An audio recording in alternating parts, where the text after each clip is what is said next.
they're looking at prerequisites now. So that's where when you're doing internship, that's fine, it's really set what you do. I was speaking to a urologist that wants to get into a training program.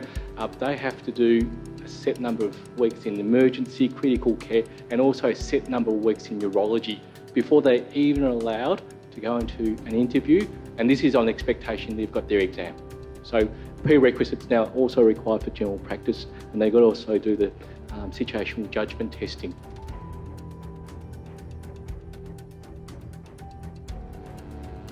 Physician's training is probably one of the more straightforward ones, so it's quite a defined number of steps. So the soonest you can do BPT1 is in your first year as a resident. You do have to do 3 years of BPT, and then you have to sit a written exam, and if you pass the written exam you can then sit a clinical exam.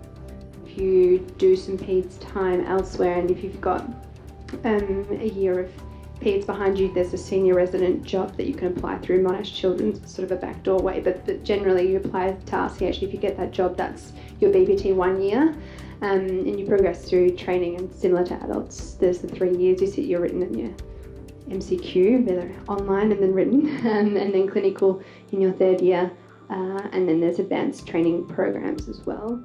From a crit care perspective, in order to get onto ICU, you actually need to have 6 months of ICU before you can get on the program. So you kind of need to be a bit targeted in that respect. I think the surgeons are quite different. I think they have to do a lot of CV building work before they can actually enter SET. And it's not uncommon from my friends to, some of them get in within a year or two, and others can take up to 8 years to get in.